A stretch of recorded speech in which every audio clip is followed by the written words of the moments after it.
Let's go in search of the origins of Halloween, with the overlap of Christian, folk, and pagan beliefs.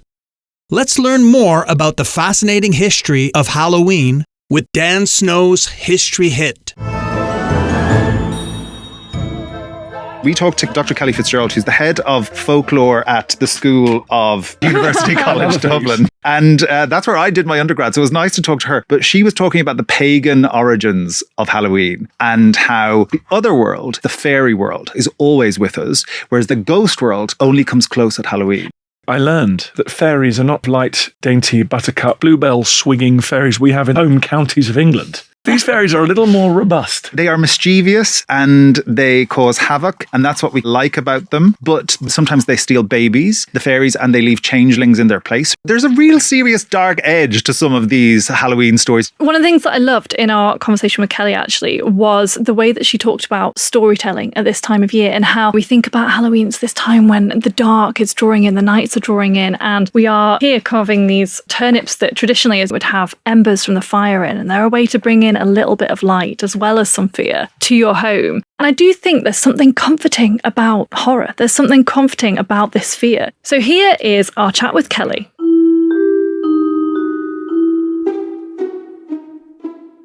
This is a time of year when the supernatural and the natural worlds are coming very close to each other in these interesting ways. But for those of us who didn't grow up in the Irish tradition, I find this a little bit complicated because we're not just dealing with the living world and the world of the dead, as we might expect if we engage with Halloween traditions elsewhere in the world. But there are multiple other worlds, aren't there, in the Irish tradition? So can you tell us a little bit about the layout, the landscape of those other worlds and how they interconnect? Halloween is a really wonderful, interesting time here in Ireland. And in some ways, perhaps why it has had such a strength to it is that not only is this grounded in the natural world, in how we as humans express ourselves and our creativity and mark the year, but it is the other world, this supernatural tradition that is constant in the Irish landscape, that is parallel to this world, but shall never be this world. And then finally, this is the time of year that we have the world of the dead. And in Roman Catholic tradition, where purgatory was such an important part of the belief system, this was a time of year when All Souls Day is happening just after Halloween, and people are preparing for that third element to come back into the world as well. And what makes Halloween so interesting and wonderful and fascinating is that we're seeing these three worlds come together and have a bit of fun. I just want to do a little bit of summation of these three worlds that we're talking about. We have our world that we're living on a daily basis, where if we're talking about the 19th century or prior to the 19th century, people are toiling, people are working, or at least the working people are. And there's sometimes a grim reality to that life. Then there's the other world that you have spoken about, Kelly, which is infused with magic and fairies and sprites and these beings that are mischievous, potentially magical, definitely have powers and can have power over us. And then there's the world of the dead. And the other world, by the way, that fairy world is kind of always there. But the world of the dead, once Christianity starts to become involved, can only move closer to the real world, our world, at a specific time of the year. And that specific time of year is Samhain. That's great. I think it's our time that the natural world marks or commemorates the world of the dead, and that separation from a fairy being from a ghost. So in Irish tradition, the fairy world are not ghosts. They are not souls coming back.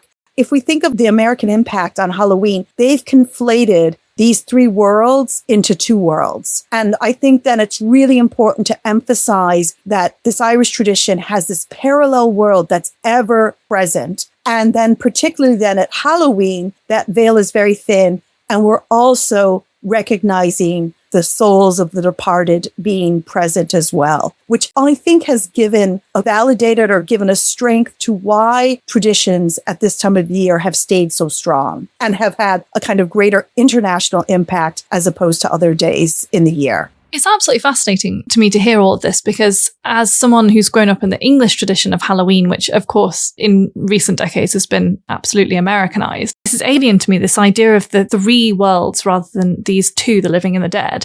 How did Samhain operate for ordinary people? For example, the 19th century, ordinary people working in the fields, later working in factories. What kind of practices do ordinary Irish people engage with in order to engage with Samhain?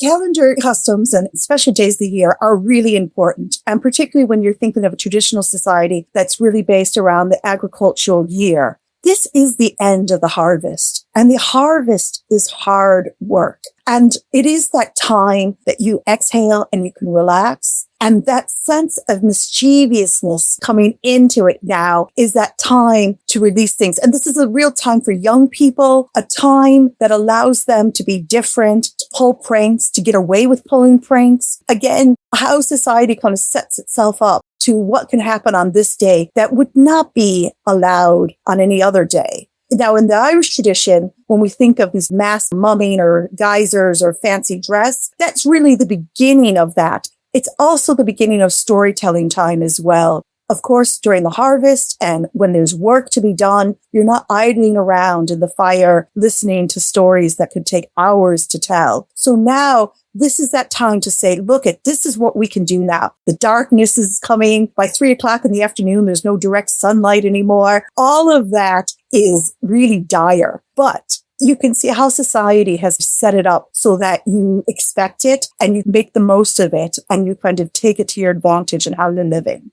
Okay, so we've got the dressing up element that we might recognise and participate in today. Does this element of trickery have any other function within the communities that it's practiced, or is it simply to create a barrier or mischief with these other worlds? In some ways, you could see that you're dressed up, your fancy dress. And similarly, even if you think of the 26th of December, which is St. Stephen's Day in Ireland, people would go around and perform and they'd be given food or drink or money. So that exchange for a bit of performance, you've gone to this effort and you deserve something for it, is a bit of Halloween as well. But at Halloween, there's that this threat that if you don't give us, literally, you either give me something or I will pull a trick on you. So it could be water down the chimney, pulling up your cabbages, just causing a little bit of damage that would be annoying, not unbelievable, but quite annoying. And that adds to the fun of the day as well. So if we think of the trick-or-treating, that's part of it. This is a day where the world is not quite the same as it is any other day. So all of those elements kind of contribute, and you can play it on that. Like the supernatural can play tricks on humans. And this is that time of the year that humans can play tricks on each other as well. And of all the Irish customs that we came across with through a long history of emigration and immigration into the United States, why is this one really taken hold in America, do you think?